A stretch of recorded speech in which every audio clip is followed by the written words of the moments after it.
Hello and welcome back to Soups and Sabers. My name is Jordan. With me today is Chris. How are you today, Chris? I am doing pretty well. It's good to get a little bit of a break. I'm near the end of my semester. I graduate in May, and it's just the stress time. So, Daredevil could have come at a better time to have something fun to talk about. Yeah, that just made me think of when you texted us on March 4th, like, can't wait for it to start tonight. And I was like, wait 20 I more days. I think I had Googled it and then I looked at think like the. the I think the rumor was March 4th. There was a Uh-huh. rumor, and I think that gained traction, Right. and people were kind of expecting it to be that day. But yeah. But hey, what can you say? I was jumping at the gate. I was ready. Uh, you couldn't be more ready than I was for Daredevil. Yeah, so Daredevil Born Again season 2 is what we're discussing here. It's the first episode dropped this past Tuesday night at 9 p.m. Eastern time is when all these drop. This upcoming week we have two episodes dropping, episodes 2 and 3. This is an 8 episode season. Last season was 9. But as a little bonus, after the final episode, the next week, May 12th, we get the Punisher special One Last Kill. Is what the official name was. They put out the release date on Tuesday. I guess we'll be covering that after this season wraps up. So, we'd kind of been guessing in the chat, I think, before, like when that would drop. We knew it was a thing, but Ned didn't really know when we should expect it. And I think it's perfect to kind of put it as like that, almost like the ninth episode, of Hmm. the show to kind of give us that little bonus. And then we're going to be going into the summer movie season with Mandalorian, Grogu, Supergirl, Spider-Man, Brand New Day. So um, Yeah, I mean, it couldn't be better timing. It's like it makes sense. Like I'm totally ready for some Punisher action, uh, and you're gonna get him in Spider-Man. So, yeah. from a big picture perspective, like obviously they wanted to get that in first. So, yeah, couldn't make more sense. Yeah, so we are here, Born Again season 2. They started filming season 3, I believe, already. So we know for sure we're getting up to season 3. Um, we're not going to have time probably to talk about it too much, and there's not too much to say in the sense of the the Wonder Man getting a season 2 renewal as well. So I've kind of been wondering as we were going, like, one, is Daredevil the only continuing live action show we're gonna get? The answer is no. Wonder Man got picked up. And we kind of didn't know what was next after Vision Quest, right? Like Vision Quest, you're like, okay, so is the only live action thing they're gonna do Daredevil? Like, and we're kind of at that spot with Star Wars too, where it's like after Ahsoka season 2, we have no clue what TV show is coming on Disney Plus. So it kind of felt like we were reaching this impasse of not having any more live action TV shows. And I'd been kind of Yeah, wondering, with how expensive some of these shows were and how the reception to some of these shows weren't great if they were kind of scaling back on them. But it seems like they fixed their issues. hmm Wonder Man was well received this season. For the people that have seen all 8 have been well received. So I'm really looking forward to kind of this new look Marvel television going forward. yeah. Wonder Man couldn't have been a better breath of fresh air. Now that we're talking about that, but like it was just so different than anything Marvel had done, and Mhm. like I mean, the Doorman episode specifically might be my favorite episode of TV I've seen in a while. Yeah, it's good. It was just a really good season. Like, and it was like, oh, I feel like it fleshed out the Marvel world a little bit. Like, there's more than just that one little thing. We talk about it with Star Wars sometimes, where we just go down the same line, but there's Yeah. so much in Marvel that having something that was a little disconnected from all of the other stuff was pretty nice. Yeah, no, I talked about it. If people want to check that out, I talked about it with our good friend Jack, who was on there talking Wonder Man. We talked about it after the whole season because it was a Hmm. kind of a shadow drop right all at once.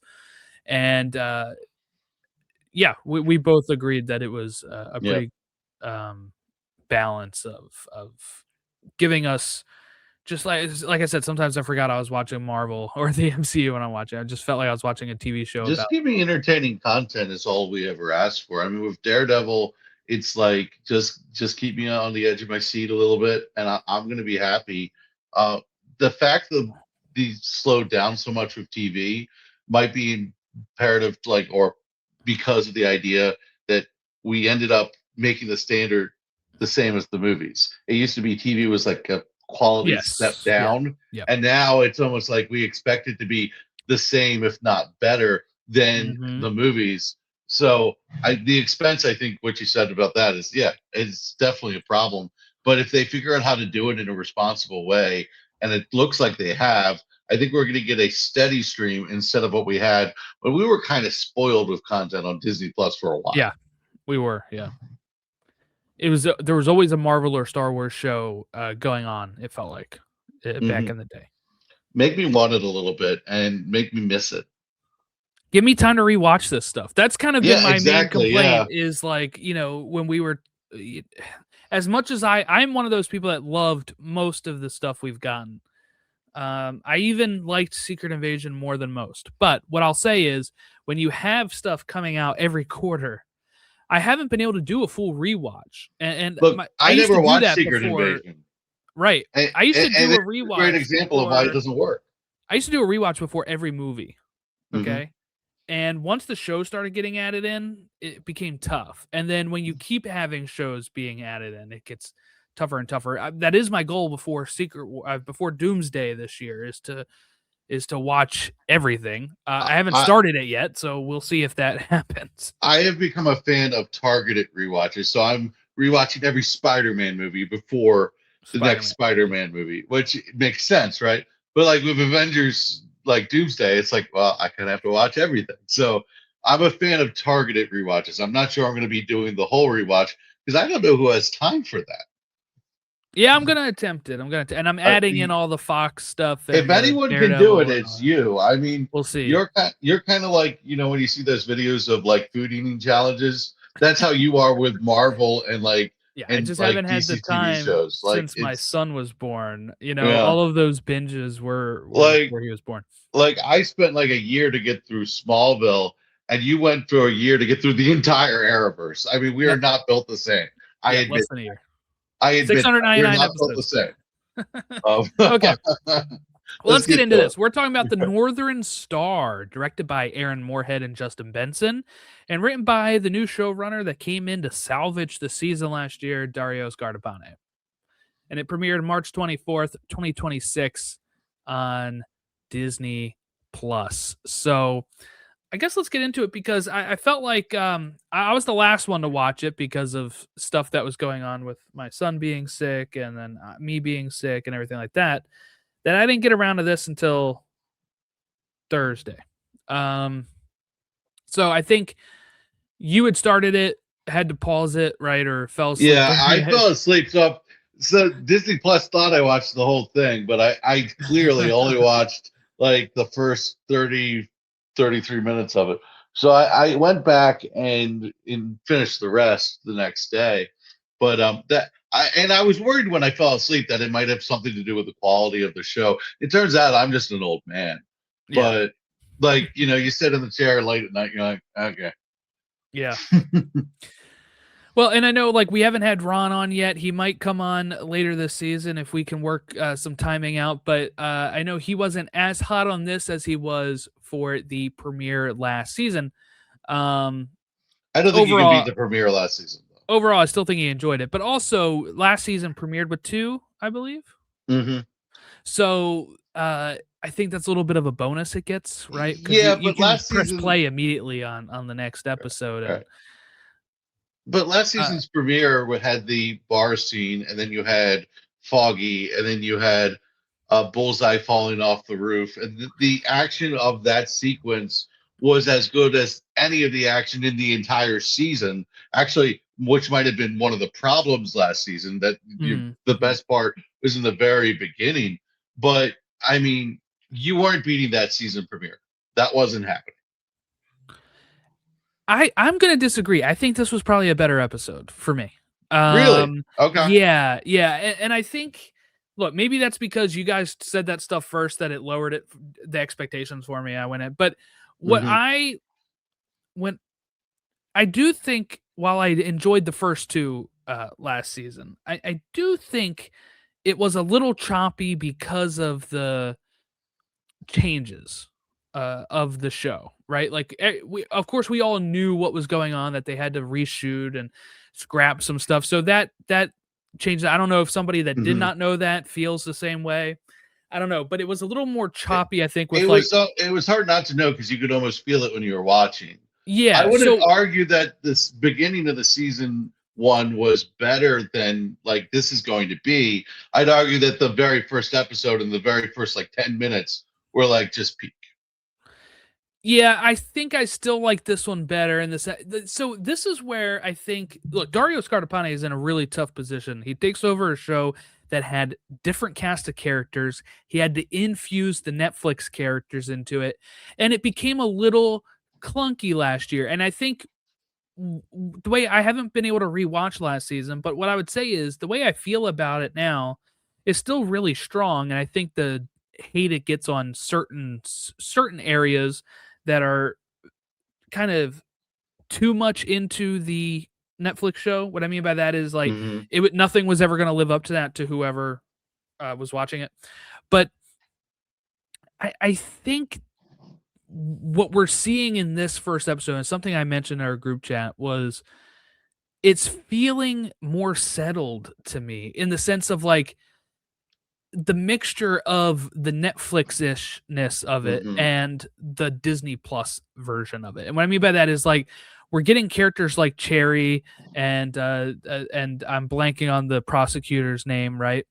That were introduced in this version of the show from last season, but we're also getting two really crucial bits, I felt like, that we didn't get enough of last season, which was Karen. Because look, she Very she big. came in and had to Yeah. bolt, right?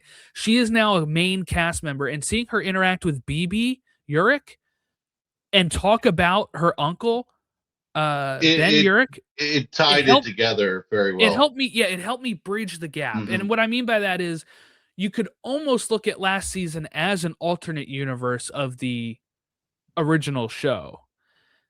And it This basically feels was. Yeah, this feels absolutely. more like a continuation of the original show, Hmm. because we're able to get Karen more. We're able to have her interact with BB Urich, who maybe was, I don't know what the original show's plan was for her, but maybe she was going to be like a, almost like a gender bent Ben Urich, or, and they were going to act like he didn't exist. I don't know. Like, I don't know what their plan was for her, or if she was always the niece.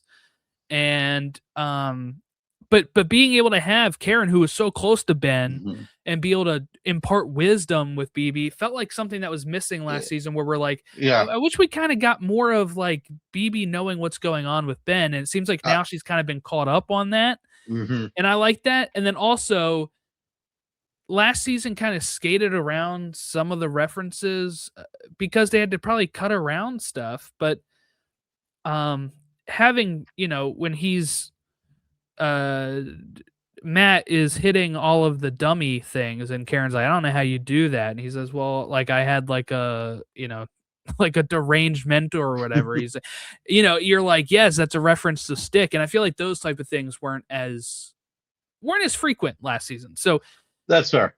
who knows how it is going forward. But I mean, just like that, it's almost feeling like more a cohesive world between the two shows than it did last year. And it didn't feel like a premiere to me. It didn't feel like a first episode. It felt like a continuation. I Yeah, was yeah. kind of like, I was a little let down because at the end of the last season, I was so up there. Like I was so ready for Mhm. like this war on Fisk. And then it's just like, yeah, this is just another day in the struggle of the war on Fisk. And it's like, so there was a bit of me that came into it like up here, and it was just like kind of a middle, it felt like a middle of the season episode. There's nothing wrong with that, but it didn't feel like a big premiere because I like when a show like really comes out with the premiere. I did like what happened on the ship. I thought it was a very good start I was to gonna say the it's a episode. Really strong start on the Yeah. Northern Star. Daredevil's knocking out people. We already Hmm. have him on a mission. He's got the red D's on his chest, right? The double D's. Oh, the He's a suit is fan of those. ridiculously good. And the black suit, the black suit, right? Like, Yeah. uh, Yeah, it's so good. It's as good of a suit as you can have. I Like wish it more looks better than the movies. red suit.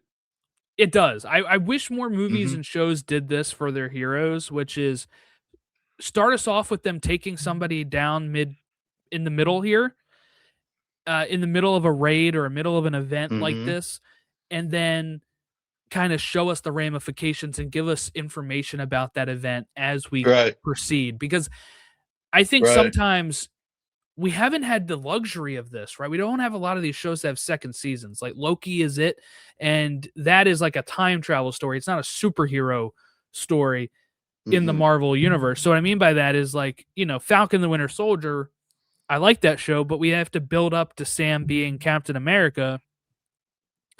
And then we don't get him being Captain America again until the new movie that just came out last year. And So, it felt like what was the point almost? It really did. right. So with this, it's like Yeah. Daredevil was already established last season. And then this season, we kick off with him just mid event. This is how it should be instead of like 8 episodes, he finally puts on the mask, like which is what a Mhm. lot of these shows end up doing nowadays, right? Is Yeah.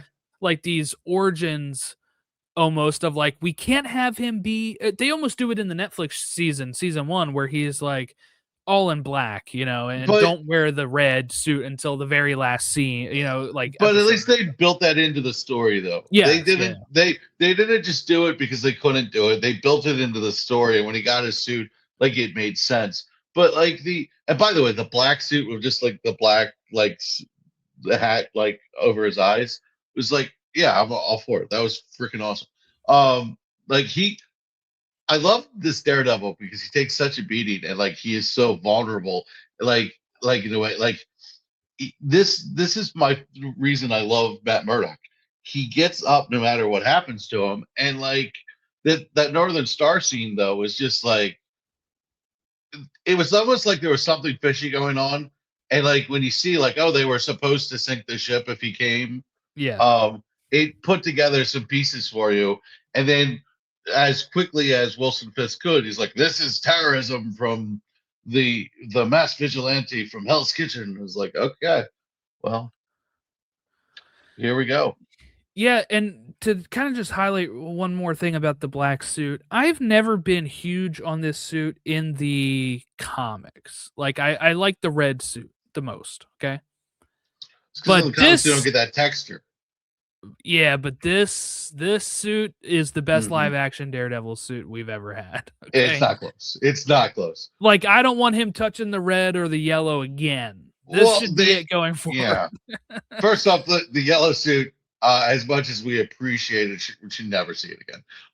Never, It's a ever. nice nod Like for the original, and then it's like, it okay, we was don't the need it. way they Yeah. used it was a really good way to use it and just get it over with. But like if they go back to the red suit, they have to pick the red that's going to be the red because they've kind of never got it quite right. But that black suit was as perfect of a suit as you're going to get.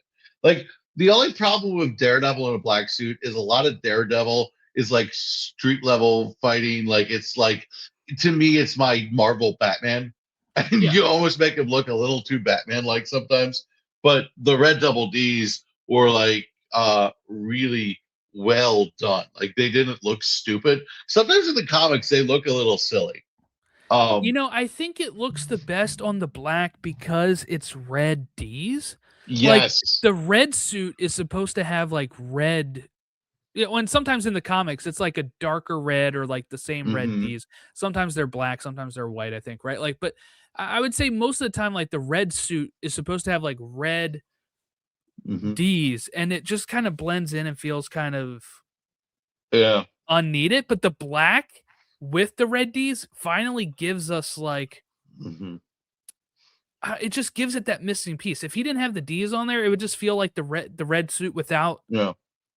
being red. But this, it's like he's because what it looks like is that they took the red suit, made it black, and then painted the red D's on it, right? So I'm thinking because he's like undercover or missing, right? Like he is not supposed to be doing it. He's using it as more stealth to have red, but it's like, oh, I still want a little bit of that red, so he puts it on the Hmm. logo, and Look, he's I think that's incredibly Daredevil. Matt Murdock is incredibly vain for a blind superhero.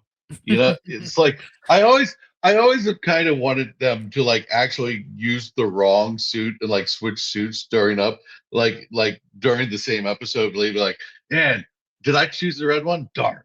oh I yeah, think he's that got would like be the funny. yellow helmet, Yeah, yeah. red red I, shirt, and the yeah. black pants or something. And he's like, I'd love that. And just like, give me a break. I'm kind of blind here. Right, right. But I've always wanted them to do that. But At I least think they would think he it was too has silly. at least he has Karen with him to make Look, sure that doesn't happen. I can see perfectly well, and I worked half my day with my shirt inside out and didn't even realize. Oh boy. Yeah, so we have so like you said, we later learned that the captain and the co-captain were told to sink the ship, like the first mate and the captain Hmm. were told to sink the ship if they were attacked. And only they and Buck and Fisk knew that there were actually guns on the ship. So the fact that Daredevil attacked it, Fisk is thinking, well, if it wasn't my right hand man, and it's not me. One of the captain or the first mate leaked this to somebody that got it to Daredevil, right? So that's kind of the big question mark right now is who leaked it is what Fisk is trying to figure out. Um, we get to see Matt and Karen, and they're hiding out together, and we see them start making out. This is our sign that hey, they've progressed since we last Hmm. seen them. They are back to being a couple, and I'm hoping, I'm hoping that's it. Like I don't know if I want more will they won't they on this. Like just let's keep them We've together had and it. move I'm forward. done. Like the only thing, like if they do bring Foggy back or something, like that could like make it interesting. But like I'm done with will they won't they trope in the first place. Like I don't like it as a thing. It's like most of the time it's obvious what the end game for the characters is. And once they reach a certain point, just let that happen. Let that be. But you know, it's TV, so I wouldn't be surprised if we got a little will they. Yeah, I guess the plus side of will they won't days is with 8 episode seasons, it's not as it's not Yeah, as drawn out, I and guess. the good thing for you if you don't want to will they won't they is just like you said, it's an 8 episode season and they don't really have time. There's also nobody else that Karen really can confide in right now. I mean, she's hiding. Yeah, that's true. So is it like a matter of convenience for Karen? She's like, well, I, I nobody mean, it else is would around. look. It would be inconvenient if they weren't there because they've already kind of been there, you know. Yeah, yeah. Okay, so then we get our introduction to Matthew Lillard's character known as Mr. Charles, who is like the CIA operative guy. And he's gonna I like when he shows up to Fisk's office and the rest of his team is just kind of like, are you supposed to be here? And he just kind of knows everybody, knows everything. He calls Mm. Sheila by her name, and Sheila's like, who are you? I Um, love how cocky this guy is, and it's such a great juxtaposition with like Fisk being super serious and like everyone being tight around him, and you're like, oh, this guy's different. Okay, cool. Like right away, it's like he's leaning against a chair. He's like, I mean, sorry to offend, and he's like, but you did, and he doesn't care. yeah, and I think one thing that's interesting about him is that he seemingly has like power over Hmm. Fisk in the sense of like he's part of the CIA, I guess. But like, he's giving Fisk kind of like the business on like, hey, do you have anybody that you can have clean this up that you can like kill after this?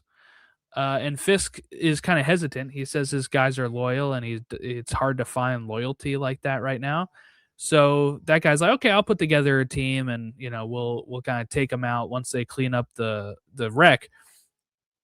But it's just kind of like having Fisk defer to somebody else during this is is interesting. Kind of shows what type of power Matthew Lillard's character wields, but also it's like he's getting in bed with the Fisks. May Hmm. not end well for Mr. Charles.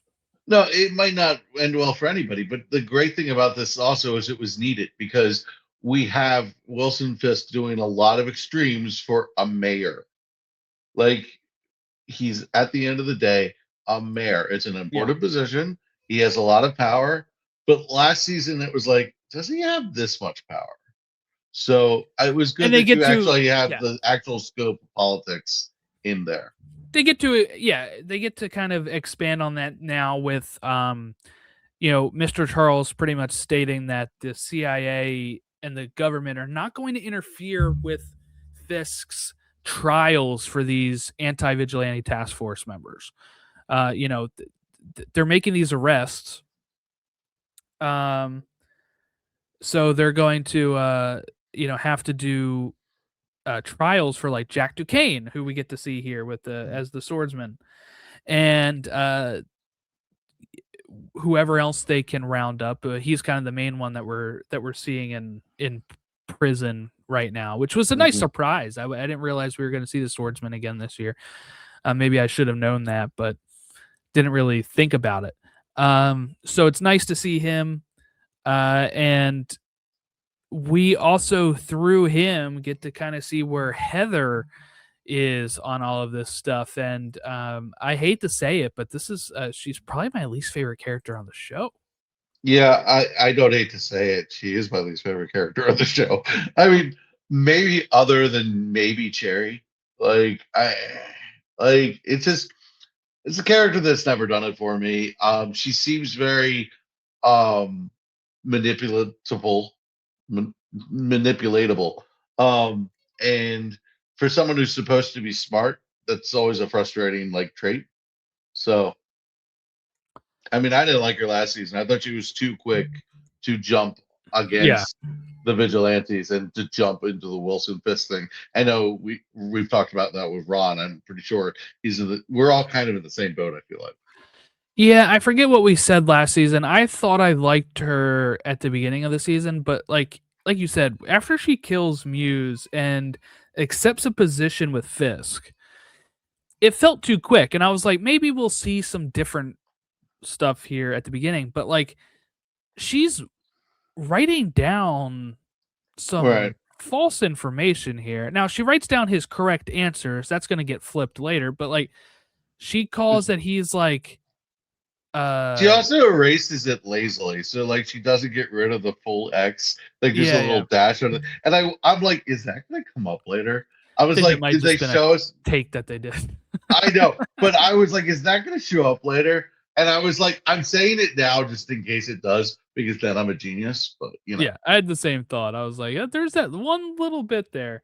But anyway, she was writing down that he's like hostile when hmm Jack DeCane was not hostile, right? Like it's those type of things that are you know like her were response doesn't really make interesting. sense though, Jordan, because after the Muse thing, it was like she jumped out of fear, and she was like, it was a really like potent thing, and she was in fight or flight, and like her nervous system was going to be screwed up for a while. But like sanity should have come back to her at this point, Yeah, it's or not sanity, but like reason, like the ability to like think the way she was. She shouldn't change who she is because of this. It should have just affected her in the moment. right, right. And I guess she sees this is the biggest stretch for me is that she sees Muse as one of these vigilantes, so she's going full off kilter into this like And Muse wasn't a anti-vigilante. vigilante.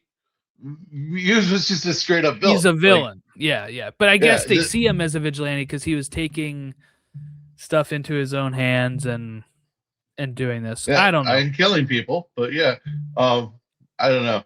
I guess the artistic part, you could say, well, maybe he had a calling or something, but that's a real stretch.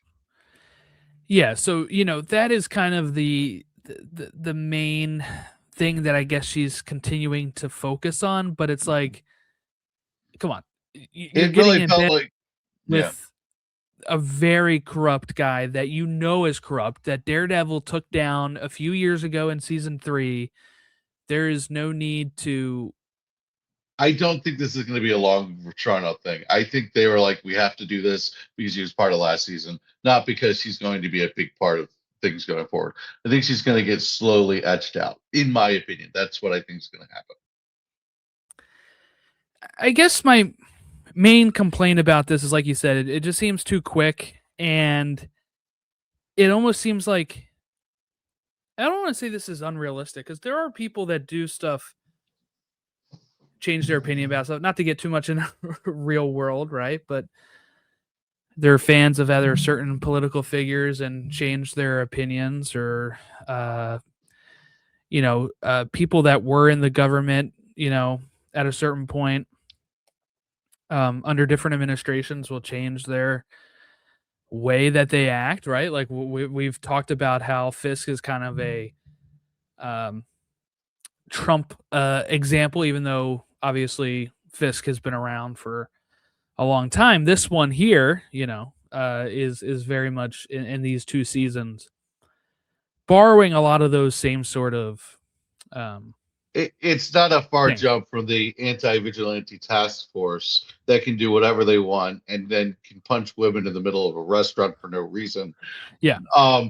To ICE. It's Right. not Right. it's like the mirroring of real life, whether intentional or Well, yeah, accidental, because this was is filmed before that, right. so it's Right. even Like it's even crazier. it's hard to it's hard to deny. It is a very thin line between what we are seeing on TV and what we are seeing in reality. Honestly, I wish reality had some mass vigilantes. I'm just gonna say, but um, But she just kind of like, all of her ethics are gone at this point. That's the mhm. hardest part for me to believe. Is It doesn't she seem is like the a same character. Yep. yeah, yeah. She was like Hmm. a like what, like a uh therapist or something, right? Is that what Yeah. she is? At first, you're happy because Matt has somebody in his life, and it seems like she's trying to bring the positive back. She's trying to bring him back to the world after he's really detached from a lot because Foggy just died. So like you're like, oh, this is a really good character for Matt. And then like the more she got involved with the story, I was like, the less I'm liking this. And I just don't think she's a very fully formed character. Like it's just the writing. Eh, Yeah, I think this is an example of this character would not be here if they didn't have the switches that they made last year. probably. Yeah, she would probably have been, if they'd given it as a full on continuation originally, um, maybe we would have just started with him and Karen already together, and Yeah. we wouldn't have needed a new Matt girlfriend that has kind of then needs to get written out. So Although in this I way wouldn't they. mind Matt being alone for a little bit. The guy's never lonely. It's the most No, you have unrealistic, I have friends like that. I have friends Yeah, like that. good for They're him. like constantly in a relationship, even if it's not Good, great. good for him. I am very much on the opposite of that world, but good for him. You know, look for some relatability from our Marvel heroes, and they're like, Matt's just going like, yeah, okay, that's what 410s. Yeah, yeah. Yeah, Okay, so then let's kind of get to the end of the episode here, and then we'll kind of talk about anything we've yeah, missed. But we have the anti-vigilante task force come in to arrest Cherry, right? Like he gets this text from Matt that I guess is like a meetup code that they have, that we see him hmm answer yes to when he is talking with why am I blanking on her name? I'm trying to remember her name. She's like the other one of Matt's lawyer friends. yeah. I'm blanking on Kristen the name too. McDuffie. Kristen That's McDuffie. where it There is. it is. Okay. Murdock and McDuffie. That's right. Yes. Right. My bad. I didn't write I didn't write her down in the at the notes at all, I guess. But anyway, when he's talking with her and he gets the message for um meeting up with Matt, he puts yes and he goes and we see them meet. And that's where they're kind of talking about their plans. Matt's got his hood up, the typical undercover look, wanted man look, glasses and a hoodie or glasses and a hat. Those are what It almost would they be did. less suspicious if he just walked out the door without his glasses. Yeah. Like it's like he Because everybody wears sees him with the glasses. glasses. Yeah, yeah, Yeah. yeah. So you just take off your glasses and be like, who's that? Right. Yeah. Like he So could pretend to see things again, you now know? this time, Cherry has to put an end because he hears the knock on the door. So he knows he's not going to make it. Now, I don't know if this was always the plan if he puts no, that Daredevil is like waiting right outside to Mhm. interfere, or if that was a kind of like he's watching him anyway. And once he saw no, he's like, let me just make sure everything's good.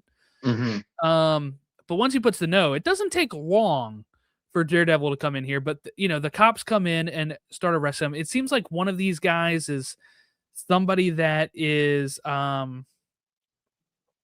one of these guys knows, right? Like, because Cherry was a cop, so I'm guessing that they had a history. They're sitting there talking about, um, he's like, "What are you guys looking into this for?" type of thing, and Daredevil comes in and starts taking him out, right?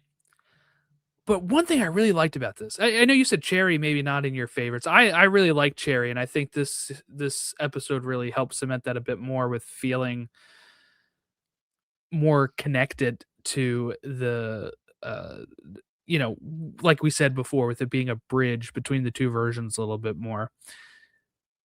He has a heart attack, and one thing I think was really interesting about this is that we get Matt kind of having like PTSD to Yeah. Foggy's death, and how he couldn't save Foggy, and right now he can't get to Cherry because all these guys, and actually it distracts him long enough that he starts getting his ass kicked by the cops, and he gets unmasked. And the cops obviously have worked with lawyers before. They know it's Matt Murdock. They say, like, holy shit, that's Matt Murdock. But before anybody can spread that information, and before they can do worse, their men are killed, and all that is left behind is a knife that says "You're welcome" and it has bullseye symbol carved into it. And of course, Cherry is still having a heart attack at this time, so I believe he'll be okay. I think Matt's gonna be able to get him some help, thanks to Bullseye taking out those men. But one thing that I didn't really think about originally with that is that once he was unmasked, I was like, man, they're all gonna know, Mhm. but they're all kind of taken out here. So Do we so know that it's Bullseye, or could that be a red herring? I think it's Bullseye. I think they're gonna team up here because they're both seen as vigilantes. No, I can see that, and I don't argue that, but I could see this as a red herring because I was like, Who else can make a shot like that with the knife? that's true, but at the same time, who else hates each other more than those two? I don't think they hate each other as I mean, obviously Matt does, but I mean, Matt hates, yeah. because he killed Foggy, but like Hmm. if we go back to like season 3 and stuff, like Fisk was always more of the Fisk eventually turned on Dex, or Dex turned on him, right?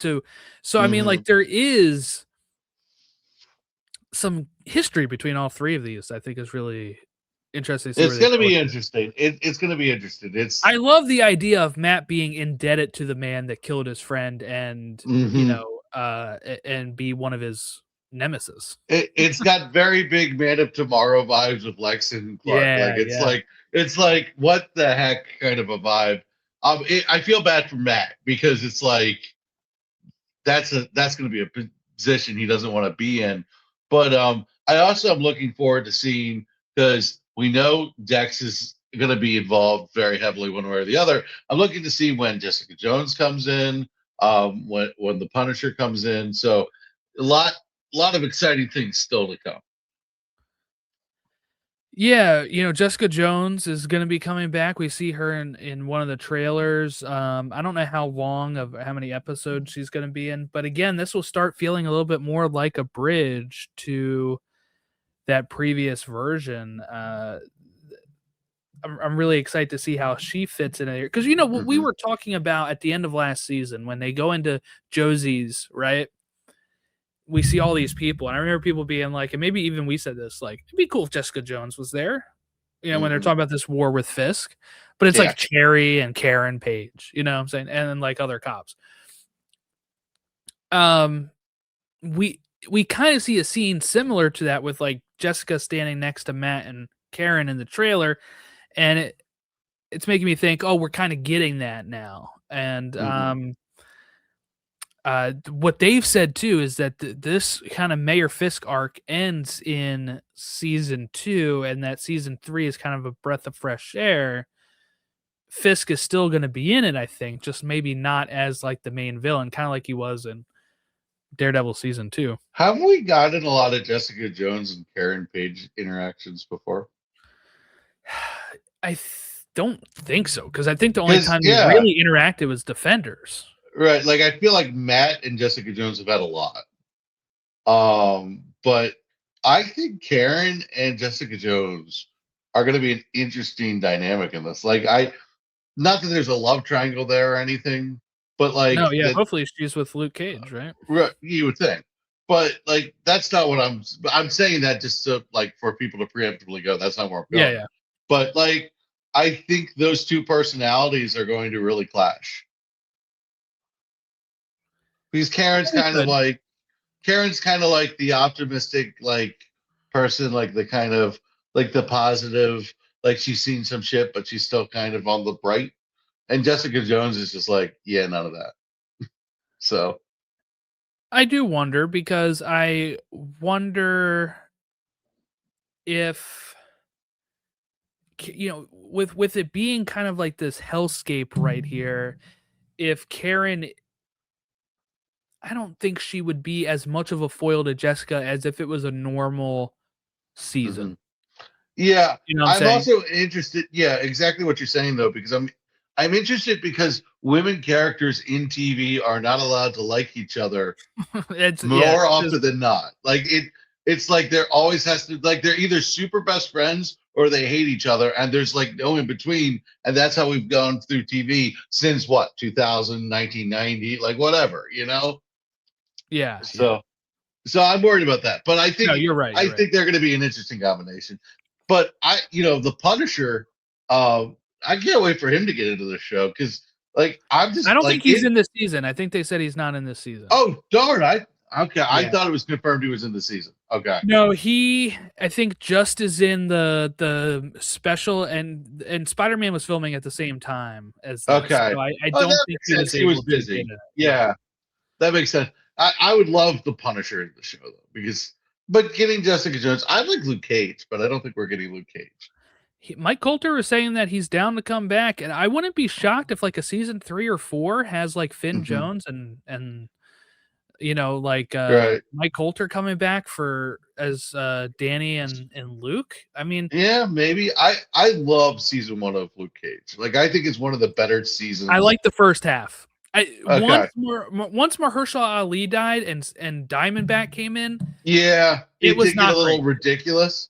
It got a It little was a little ridiculous. cheesier acting. Once you Hmm. lose, like, That what really Oscar good. winner Mahershala Ali, Yeah, and you yeah, go that down a really level, you're like, serious. But oh man, yeah. it did have a hamper, and I just thought like that season hooked me. Like so, I really enjoyed Luke Cage. I really like Jessica I like Jones is season a. one of Jessica Jones I like too. season one of that. I thought it was Yeah. fantastic. I fell off in season two of Jessica Yeah, Jones. I don't think I watched season 2. Like I was just like, okay, there's I think a they have note. 3 too, don't they? Do they Right. have 3 Yeah, of that they have or three seasons. I thought I should go back and rewatch it. Like, so here's the thing with Jessica Jones season two. It was like I was like a couple episodes in, and I was like, this is just not hitting the notes that season one did for me. it's And I hard just to kind of stopped watching. so there is a segment of people, all right, and I'm Hmm. gonna say this because I think partially I agree and sometimes I don't. So here's the thing. season 1 of Jessica Jones was so good because Mm-hmm. of Kilgrave, right? Like I Yeah, think he's a great Kilgrave is villain. a big part of that. But I've also seen, people talk about how, oh, we're doing Fisk again on this, blah blah blah. We don't need more Fisk, and I'm like, but you do end up losing maybe, Mm-hmm.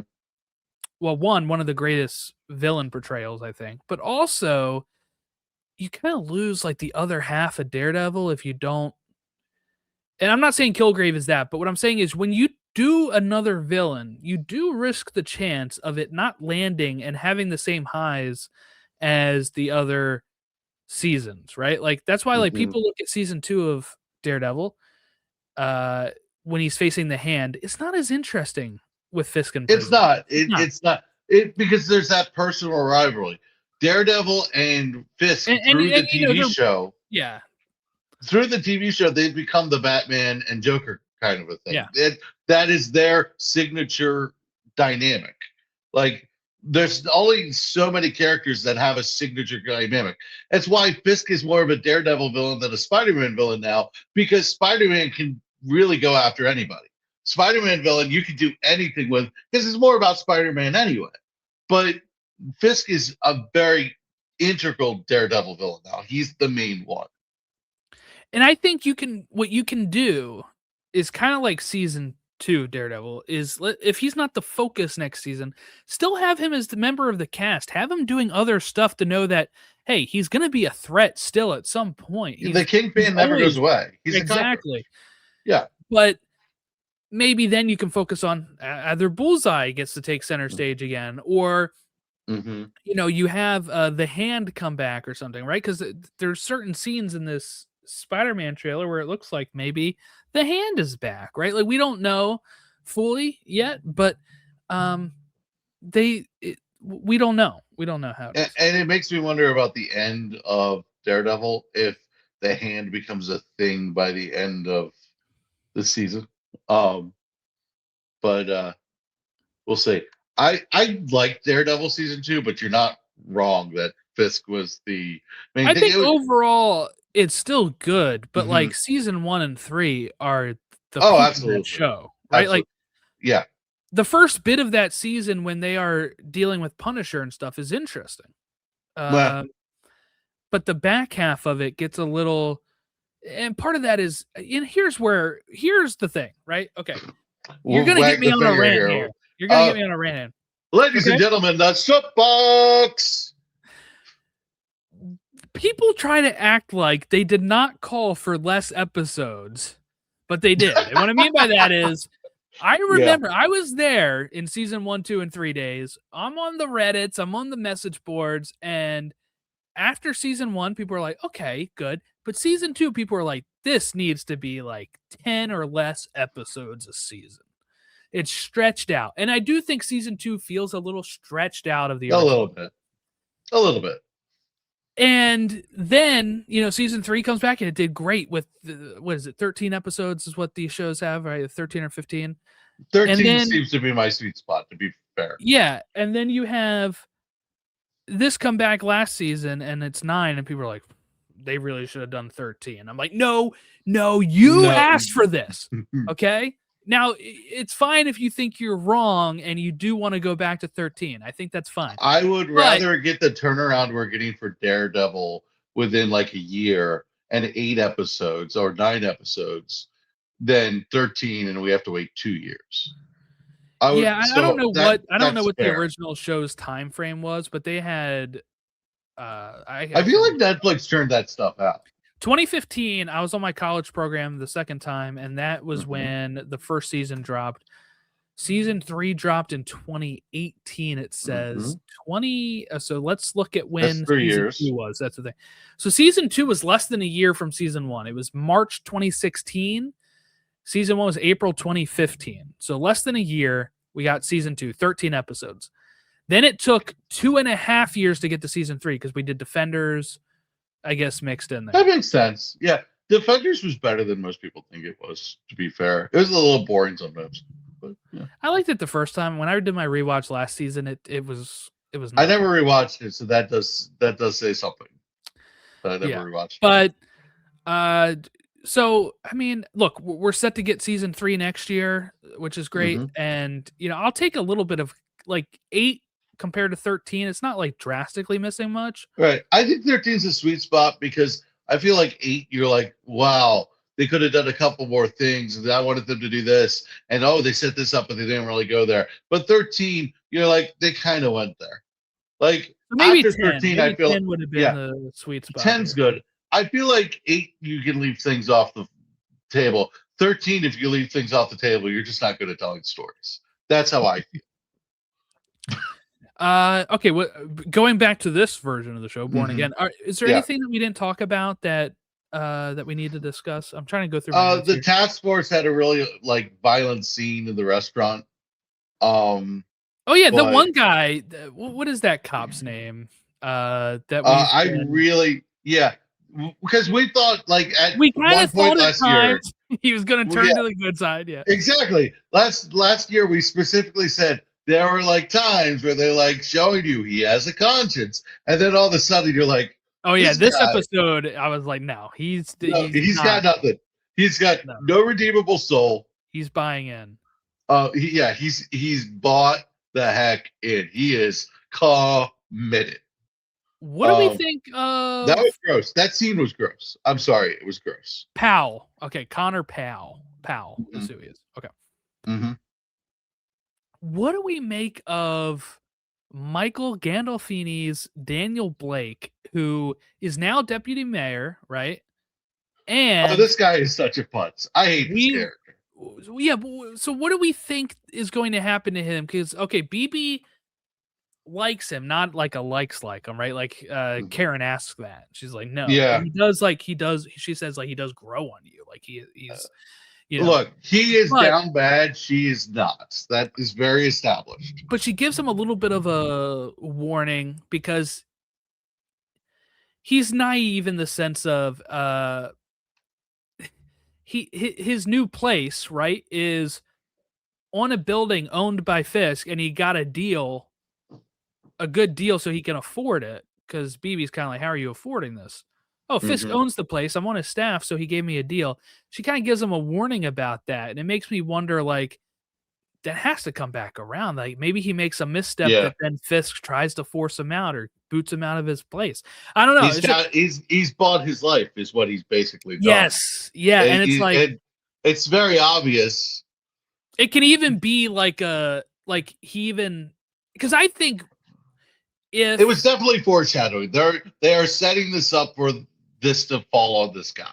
yeah, and it may not be Um, the house or whatever, but what it may right, be is that I think his weakness is BB, right? So right. if Fisk threatens Because he's her, down bad. Fisk threatens her, that might make him want to try to stand up to Fisk and then be like, Hmm. dude, do you want to be evicted? Do you want Yeah, to? like Yeah, you, like well, honestly, I would be more afraid for my life because it he can't have his eyes closed so much that he doesn't fear Fisk. but I think he does. I think he does have. I think he doesn't because what I mean by that is he seems to think he's kind of naive enough and cocky enough where it seems like he doesn't think it's going to happen to him. The way he Yeah, talks with Sheila, the way that this he like yeah. laughs when something's going on in the office a lot of The times, I'm like, problem with this character, the problem with this character is I imagine a young JD Vance if he was from New York. Like maybe. it's just like it's what I see with this character. So I could not hate this character more than I possibly do. Like it's just like I hate this character. I do not feel sorry for this character. I feel no sympathy for this character. I don't think I could feel empathy for this character if I tried. He is either delusionally stupid or he is smart enough to put himself in a stupid situation. Either Yeah, yeah. or, it's like and then like to respect BB but not see anything behind the curtain is just incredibly toxic behavior. Yeah, I like him because I think the character is charismatic, but I He's like charismatic, but the he's actor is. But right. what I'll say is He sells himself. He has confidence, and he's kind of like that kid in the lunchroom. You don't think I could eat 20 quarters? I'll eat 21. Right. I don't think he is naive enough to not know what's going on, but I think he's naive enough to think it won't ever go wrong for him. That might be the line. And I I think can see that that. is how they're playing it. Cause like, remember there was a bit last season where it seemed like it was like he did something wrong, but like he was able to play it off to show that he is like more pro Fisk than not. And Fisk was able to be like, all right, cool. Like you're I do riding with love. me then. Yeah, I But do love it, how profist sounds like a word. It's just yeah, pro Fisk. profist. It sounds like something that would be in the dictionary. But anyway, one thing I want to touch on before we go too is Yeah, yeah, yeah. BB. There is some interesting stuff here because we open up the whole episode actually before the title scene of her like doing footage around town, Hmm. and we're getting that, but it's like I think it's a green screen behind them in the filming way, where it makes Hmm. it look a little too nice of New York City behind them, right? I think that's a I don't think thematic that's choice. yeah, I don't think it's supposed to be the what's actually happening, but I'm saying, Yeah. like, it looks really pristine behind them, and the people are Hmm. being really pro Fisk because this is what she's meant to do. She's supposed to be acting like she doesn't know what happened to Ben or Rick, right? Like, she's trying not to, like she's trying to throw this scent off of her a Hmm. bit here, but Yeah. so we see a lot of these clips, and we see the same clip again later Hmm. when we get the fake Fisk, in the mask, like pounding on Hmm. the table, doing his best Vincent D'Onofrio impersonation, and it shows the footage where we see like, oh, actually behind them was something that said like "fuck Fisk," right? And you Hmm. couldn't see it before, like, and it's supposed to be this person doesn't know that BB is working with Hmm. Karen or Daredevil, so they're kind of taking it out on BB. But I do wonder, do we know who this character is? This is a very dangerous game BB's playing. Karen is kind of telling her, like, hey, Hmm. I don't want you to end up like your uncle. But, we have She doesn't this, listen much either. no, we have this Fisk guy in a mask who is now spreading anti Fisk propaganda. And it makes me wonder, is this going to be a character that is revealed that we know? Or is this going to be kind of like a mystery that will be revealed later and we don't know who it is? Yeah. Wouldn't it be hilarious if it was the deputy mayor guy and he's like, look, I was just trying to put out a counter narrative. I was just trying to put out a Yeah, counter narrative. yeah. It's Oh, only that's gonna help something he you, would try to do boss. too. He'd be like, Yeah. "Fisk, I was just trying to do a." I wasn't meaning any of that. I was trying to give you an enemy. Fisk is like, "I like it. You get ready for a second house." Um, Sheila, you're demoted again. And Fisk is just off in the corner. When I was a boy, Yeah. I wouldn't have had that much gall. And I killed my father. But it makes me wonder, like, if we're supposed to, if this will be revealed to be somebody. I don't even know who it would be. Like, it's No, not gonna be Jerry. I It's mean, not I'm gonna be obviously joking with right. my right. And I'm obviously joking with what I said, but it could potentially. Now, hear me out. I don't know if mhm, this is likely. Could this mhm. be like the White Tiger's, niece? Ooh, that is an interesting argument. She has a I reason don't. to be anti-Fisk. She has a I'm gonna reason. be no because I don't think she's developed enough in terms of age to put on this kind of a thing. Yeah, I couldn't tell if it was supposed to be like a full-size human or like, like it's obviously not Fisk size because like No, but nobody's fist size, so right, that's a exactly. weird So comparison. I don't know Like, what this is supposed to be. This is how they reveal Foggy's alive, and it's like Foggy. I mean, that would be interesting. No, no, it I'm would not gonna be. No. no, yeah. Anything Foggy would be interesting, but I'm gonna be the unpopular guy where I'm just like, can we just leave Foggy dead? I agree. I agree. I I think they think I think it makes all of the like we need deaths to matter in comic book media again because they exactly. don't. The only death that has ever stuck is Uncle Ben. Why? I don't know, but it's the only death that has ever stuck. And the Name Winkies. it. Well, yeah, but but like you even get Thomas Wayne in Flashpoint. So like, Yeah, but there's alternate universes with yeah, Uncle yeah, yeah, Ben. yeah. So I Okay, mean, fair, fair. Ultimate But Spider-Man. it's just, but like, dude, it's like Ultimate Spider is cool. But like, it's like, dude, make Death Spatter again. No, I agree with that. I do think when people are asking for this to be undone, and I think people have been kind of talked out of that now. I do think people have accepted it a bit more. But when They've it first walked it back. happened, yeah, when Yeah. people first saw what happened, they were hoping it would get undone. And I think, like you said, we need to have more deaths mean something uh in these movies. And if we're not going to do it in the comics, let's do it Look, in the TV shows and movies. All right. look. The deaths that matter should be the when a guy dies, it should matter because like we have done so stereotypically, the woman dies to Oh, like propel the Phrygian. man's character. Yeah, yeah. Yes, I was trying not to use the term, but like the woman dies to propel the story of the man. When the man dies to propel the story of his best friend, that matters to me, and it just as much. It's Well, less I mean, cliche. would okay, exactly. Let's use an example in this episode. Would Matt Murdock have had PTSD of Foggy's death when Cherry's having a heart attack if Foggy was alive again? Nope. What I mean by that, like if last season they were like, guess what? I'm actually alive. It's like Mm-hmm. he wouldn't have had that moment of like weakness here. And that what made the character more interesting to me Yeah. is that he's frozen still with losing Yeah. Foggy, that he had a little bit of Mm-hmm. almost like a brain fart of like, oh my god, I'm frozen. I cannot do what I need to do, and it gives the enemy like a hand up on him for the briefest of time, and it unmasks him. And I just think Yeah. that's so much more interesting than being like Foggy's alive.